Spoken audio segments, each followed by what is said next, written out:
Amerika, ta by chtěla zde vyvolat jen rozvrat? A nebo? Pokud jde o Československo, se domnívám rozvrat. Rozvrat? Pokud jde o světové dění, domnívám se, že jde o věci dalekosáhlejší, o konflikt. Konflikt, tedy ozbrojený. Ozbrojený, tedy válek. No, podávali jste vy potom takové, zatím jenom všeobecně, sbírali jste vy nějaké ty zprávy, projednávali jste je a tyto zprávy jste posílali takového druhu, které by k tomu účelu byly důležité? Ano, já jsem takové zprávy shromažďovala, pokud jsem je někde slyšela, a ovšem velmi opatrně jsem z nich vybírala jen některé, protože zprávy, které jsem já podávala, měly sloužit k takové objektivní informaci těchto činitelů. Nechtěla jsem, aby upadli z důvodu, aby nediskreditovali tuto svou rozvratnickou činnost. Jsem nechtěla, aby upadli do zpravodajství, které šlo nad pravdu. Já nevím, jestli jsem se jasně vyjádřila. Ano, vy to příliš nějak já jsem prostě jim chtěla dávat poctivé zprávy. Řekněme otevřeně, já vám položím otázku. Podávala jste takové zprávy, které měly postavit poměry v Československé republice do špatného světla, že je zde špatně, zlé, vymyšlené, vylhané? Zprávy, které měly napomáhat mé ilegální a jejich rozvratné činnosti. To znamená, že musely být zprávy, které šly přirozeně proti lidově demokratickému, proti dnešním poměrům zde. Chtěla rozvrátit zde poměry? Chtěla jste, aby došlo k novému, jinému společenskému zřízení? Ano. Ano. Protože... Byla jste dále, prosím, paní obžalová, byla jste ochotna i k tomu souhlasit, aby byla válka vedena proti lidovým demokraciím i proti Sovětskému svazu, aby tento cíl váš došel uspokojení? Ano nebo ne?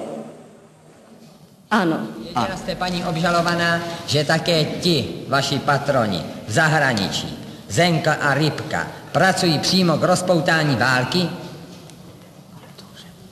Podle zpráv, které jsem od nich dostala, jsem viděla, že jejich možnosti působení v tomto směru jsou poměrně velmi malé. Ale že by v rámci svých možností se o to tež snažili, to jsem viděla. Budu ještě citovat dokumentární materiál v tomto směru v originálu. Ano. Kdo to byl? Doktor Nestával doporučil přizvat tajemníka Československé strany socialistické, myslím, že se jmenuje František Dlouhý. Pane předsedo, dovolíte prosím k této otázce. Paní obžalovaná, zahájil Dlouhý rozvratnou činnost v odborech? My jsme o této otázce hovořili v našem výboru ilegálním a žádali jsme Dlouhého, aby si opatřil spolupracovníky, kteří by s ním otázky odborové řešili, a později se mluvilo také o jakési síti těch důvěrníků odborových. Vy jste také, paní obžalovaná, informovala doktora Zenkla, že ano? Ano. Já jsem sama navrhla a také jsem pak sama prováděla informaci Zenkla a Ripky o jednáních na tomto výboru. Sama jste ji napsala, koncipovala? Zprávu, kterou jsem posílala Zenklovi, jsem zcela sama napsala, koncipovala i odeslala. Prostřednictvím koho jste ji odeslala? Odeslala jsem ji za pomoci doktora Kašpárka, bývalého úředníka ministerstva zahraničí. Dostala jste na ní odpověď? Ano, později po delší době jsem na ní dostala. Co to bylo za odpověď? Od koho to byla odpověď? Byl to Zenklův dopis, o němž se domnívám tedy, že to byl Zenklův dopis, byl přepsaný na stroji, ale z vyjadřování, z formy, která mě byla velmi dobře známa.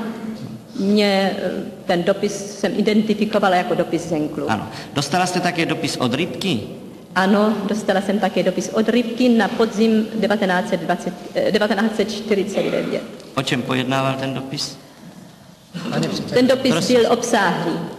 Prosím, pan prokurátor v této souvislosti. Paní obžalovaná, je to tento dopis, byl vám předložen?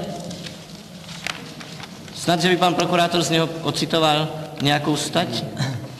Amerika potřebuje ještě určitý čas k výzbroji, aby vytlačila definitivně Sověty z Evropy. Mezitím bude propagačně využívat hospodářské nesnáze Sovětů a satelitů mezi těmi západními politiky, kteří mluví o tom, že se podaří vytlačit Sověty z Evropy bez války, je více přání než reality. Pane prokurátore, je to zkreslený obsah, ale je to obsah. Je to nějaký výpis nebo opis z toho dopisu. Ten dopis byl rozsáhlý, byla to zpráva situační, zahraničně politická, pak to byla zpráva o cestě Rybkově do Itálie a potom to končilo takovým instrukčním závěrem a závěrem týkající se... Paní obžalovaná, ale na tyto věty si pamatujete? Obsahu ano. Ve stylizaci se mi zdají být jiné. Sdělovala jste ještě dalším osobám? Ano, myslím, že jsem o něm hovořila s kolegyní Kleinerovou a že jsem o něm hovořila rozhodně také s Přeučilem.